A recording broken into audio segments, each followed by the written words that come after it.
I'm assuming everybody's here to hear about exponential public service and 2017 opportunities with public-private innovation ecosystems. So why don't we get started? I'm very, very excited about this evening's presenters that we have. It gets me, I heard recently that we're the average of the 5 people that we associate with the most in whatever particular domain we're in. And I love it when we get really, really high-level thinkers and people that are really getting things done. And to me, that invigorates me. And so that's one of the things that inspired me to get involved with Singularity University. And I'm going to talk a little bit. I'm going to go through this agenda. I'm going to spend about 10, 15 minutes just giving an overview of what Singularity is, a little bit about myself, a little bit about exponentials. How many of you have heard my Exponentials 101 slide deck? Okay, good. This is really good because I give it a lot, and I want to make sure everybody's on the same sheet of music before David and Nagesh talk. I think it'll give us a framework in which to have the conversation with. As I talked about, 10x thinking is really important to me. I think I look at it from an individual point of view and from a team point of view. And I think there's different skills involved in an individual who's a 10x person individually, and then someone who's a team 10x person. And MAGA Design is our sponsor of today's event. This is MAGA Design's facility. And Nick is our sponsor for today. And I really appreciate Nick for making this happen here. And one of the reasons that we're here, and the MAGA is no problem, is, and I'm going to let you give your spiel about what MAGA does, but my definition of what MAGA does is take exponential thinking and apply it to teams to solve big problems, to solve exponential problems.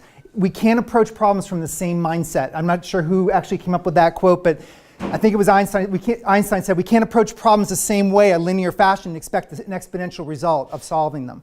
So MAGA approaches problem solving from a very different perspective, from building teams, and there's a whole methodology and plan that they attack problems with, which I appreciate. In January, we're actually going to have a design thinking workshop, not really a workshop, but a salon talking about design thinking principles. We're going to tear those principles from Silicon Valley and from the books with Eric Ries and Lisa Solomon and others, and we're going to actually start educating and teaching people about those here.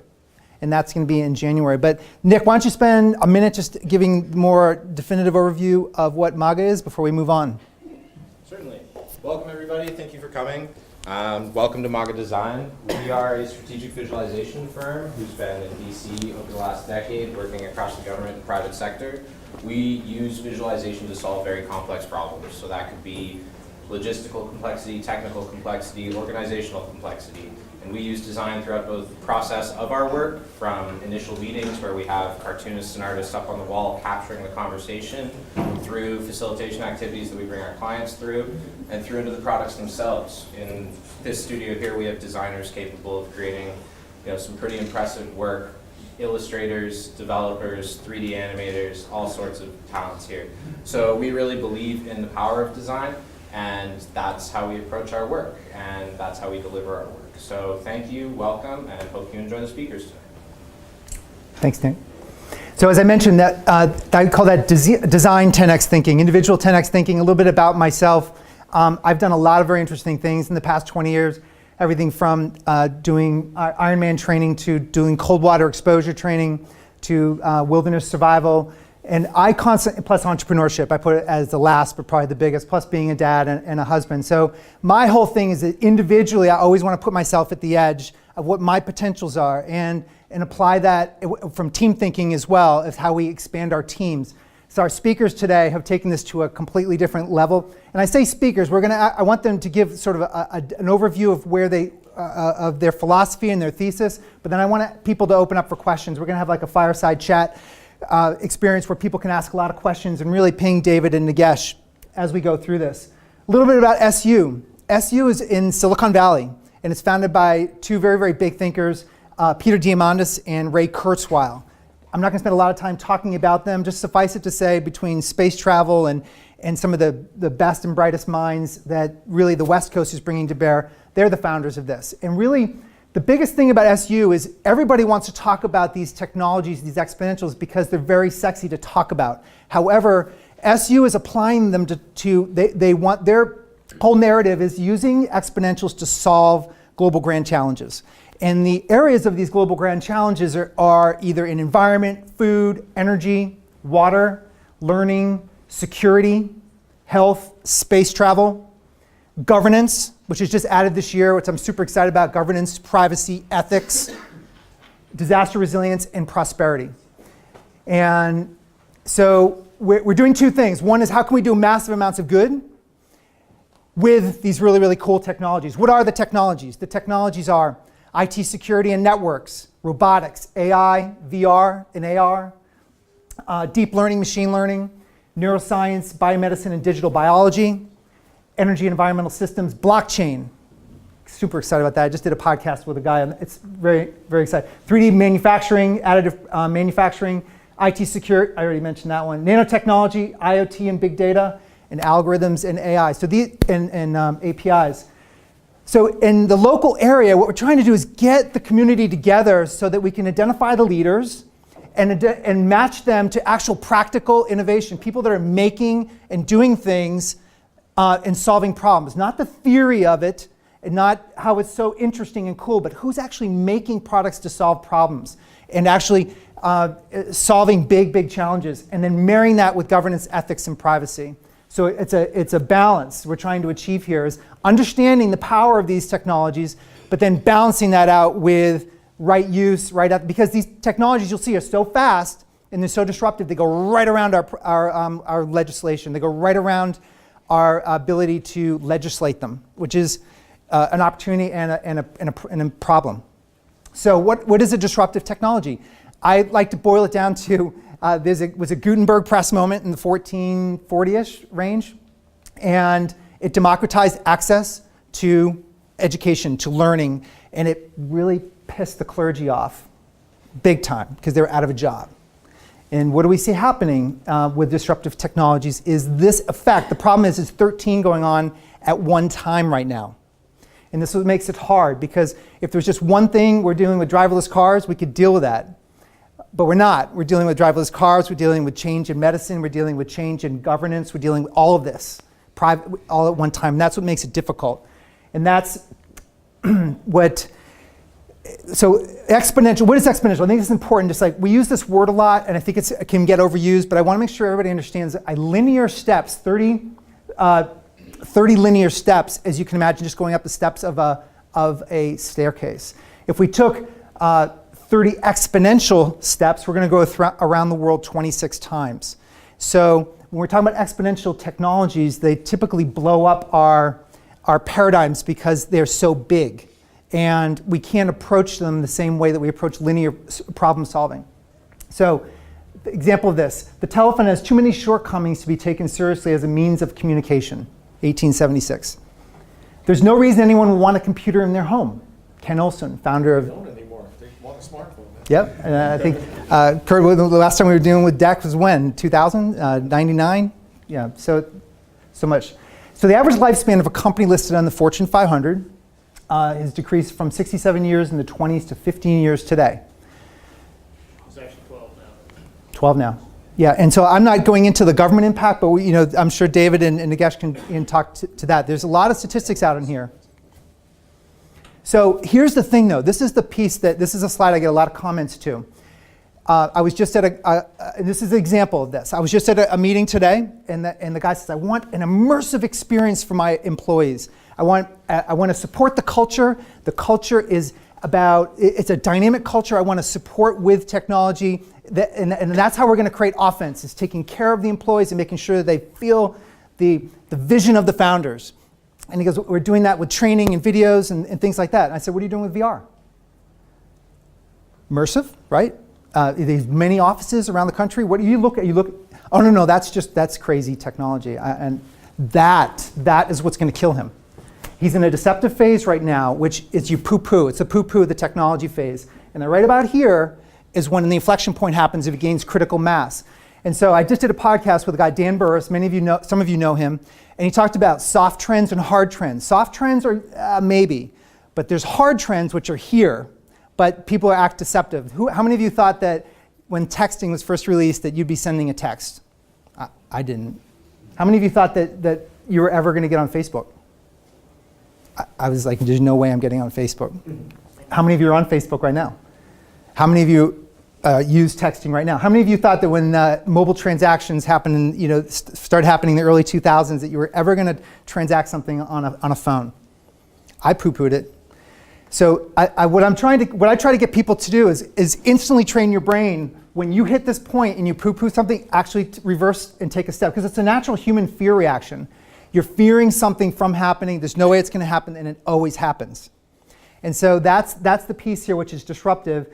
That when it then becomes chaotic and overwhelming. So what we're trying to do from Singularity and from the local chapter is let's get ahead of this and look at where the opportunities are, where the disruption, well before we need to be chaotic about it or to deal with the chaos of the technology. It's about much more being proactive about our thinking and allowing these things, considering the possibilities, instead of that guy like, VR's not going to happen. No, it could happen. Can we do a $1,000 test? Not $1 million test. Can we do 1,000? I walked into another. I was at lunch with a United Therapeutics CIO. He's been on the podcast as well with David, and he's like, "Gosh, I want to do training and this and that." And I go, "Well, have you considered VR?" No, but he's been through Singularity. He was through their executive program with me. I go back two weeks later. He's got a VR backpack on one of his guys, one of his chief techs. Has a VR backpack on, and they're trying to figure out how they can get scientists testing, immersive lab testing within his VR for $1,000, $2,000. Now he doesn't have to be caught and be disrupted. So it's just an interesting, what I'm observing. Most of the underpinnings of what's happening is the progress of chips over time and the speed of our speed of our processing powers, starting in 1900s all the way through the integrated circuits. That's scaling up. Many of you here are familiar with Moore's Law. I won't get into it, but Moore's Law is the reduction of cutting the price of half of technology when the speeding up every 18 months. It's doubling in power, and we're dropping in price by a half. What's happening, which is really interesting with cloud computing, is that this was the 82 Osborne. $2,500, 12K, 28 pounds. In 2007, one of the key trends of Exponentials is miniaturization. And then it disappears into the cloud. Now we've got computing power in the cloud, and so we're seeing this miniaturization, and it's gone. Now, it's obviously a simplification, but I think everybody goes, okay, I get it. I understand what's happening here. And in 1956, the first IBM 350s were sold, and the 5 megabytes, 120 grand, 120,000. And Curtis and I were just joking in the corner. We have a colleague who's number one in sales in North America. Which company? Quantum, and they sell hard disks. No, tape drives. Tape drives. So all this stuff is miniaturization is just going down, and it's getting close to free. So it's an interesting. This is what's propelling a lot of these changes, and they can be disruptive because we can think we have strong castles of architectures, our businesses, and all of a sudden we don't. Or parts of it start to dismantle. Ask Kodak. And the funny thing is, I found my little Kodak camera from 2010 that I took on my wilderness survival course. It was a little tiny one. It took HD film, HD video. It was great. And the funny thing is I was online. So Kodak is no longer in business, or they're marginally in business. They went from $28 billion to and 140,000 employees to 13 employees, and roughly. And guess what? The thing is that you go online, and there was a design firm that was hired to work with Kodak. This is super interesting for MAGA design. And this woman has published all of her papers that she provided to Kodak at the time. She wrote up, their team, Kodak knew that there was a problem because the iPhone was coming. Right around the iPhone time, they had these teams working, and they presented the paper that said, you must use your intellectual, they had all the patents, all the IP, you must build a phone. You must build a phone just like Apple. And this was like, they didn't know about Apple. They said, you must build it like Apple. And she dug that paper up and has it online now. This is what happens. Big legacy companies have a very difficult time dealing with this type of change. But they actually totally had the ability to deal with it. Okay, it's really, really quite interesting. So how many of you go to record stores anymore? Not many. How many of you go to physical libraries? I love going to libraries, but it's sort of an artifact of the past. Craigslist replaced with traditional classifieds for newspapers. bookstores with Amazon, Skype and long distance, eBay. It's sort of the list goes on. And I think it's important just to kind of look at this, not to panic about it, but maybe Hyatt. How many hundreds of thousands? Do you think Hyatt could have invented Airbnb? If they had an innovation group of 100, 200 people, could they have afforded that? Like, why did Airbnb come to now? They just utilize space, free space. There's not one hotel that Airbnb owns. There's billions of assets Hyatt owns. They own nothing, yet their valuation is more than Hyatt. So it's interesting where government can participate is where can we disrupt ourselves? Could Hyatt have tried to disrupt themselves prior to the disruption? What's going to happen? What happened with BlackBerry and Nokia? BlackBerry had the lead. We all remember it. I know they're still big in government, and not as big, but they certainly are not a business that's gone out of business, but they're not quite as viable commercially as they used to be. Tesla, I got a call from the CIO of the National Association of Automobile Dealers, and he said to me, we have a problem. He goes, Tesla's going direct to consumer. And guess what? The dealers look to the association to legislate government, and they're not going to win. NIDA's not going to win. The jury's already out. Tesla's going right to, I mean, this whole model is changing. This whole model in which we hire the associations to go fight, and then they get our will. That's all changing. Now Tesla has I don't know the exact numbers, but I think it's like 20 to 30 moving parts in their drivetrain. And Ford has 100, it's 100 plus. Who's going to win in reselling drivetrains for cars powered by electricity? I think it's going to be Tesla. I will get into drones in the FAA, but I don't think the FAA wanted to have on the top of their legislation this year dealing with drones. Permissionless. I think I've mentioned this already. This is the big part. I think David and Niesh are going to talk about the interesting piece about Uber. The reason why in France that they were burning the cabs in Paris is because Uber didn't ask for permission to disrupt the taxi cab industry in Paris. The app got downloaded. People signed up, cars started showing up to pick up passengers. It was like this. And then the taxis responded, the owners of the taxi companies responded by burning cars. So that's permissionless innovation. They didn't ask for traditional permission. It was an app that was downloaded that caused this. So it's just being aware of this impact that's important. So I'm going to wrap up with 2 slides, and we're going to go into our conversations for today. So myself, I run a company out of Annapolis, Maryland. It's an enterprise IT security company. So we solve one of the global grand challenges is IT security. That's the space we're in. I'm not in driverless cars and all these other things. That's my lane, is IT security. So we have teams of people that help solve complex IT security challenges. My big thing is abstracting complexity. I think we get stuck in complexity. My sole purpose with my teams is understanding all these areas of complexity of security and identifying these gaps, minimum lines where the people need to be, and these gaps, filling them, helping companies fill them with either process, people, or technology. Okay, it's a very oversimplification of what we do, but it's the easiest way to talk about it. I also have a podcast, which is really interesting. I try to bring on really great speakers that get me excited. David's been on my podcast. I heard a comment from him, from one of the guys I met with today. He goes, man, David's accomplished so much and he's so young. So David has accomplished a lot. But I have lots of different types of people I bring on the podcast. Please, it's free. Just download it and you can listen to it and enjoy it as well. And I bring in leadership, IT security, creativity, innovation, and personal development. So I bring on a really interesting group of people.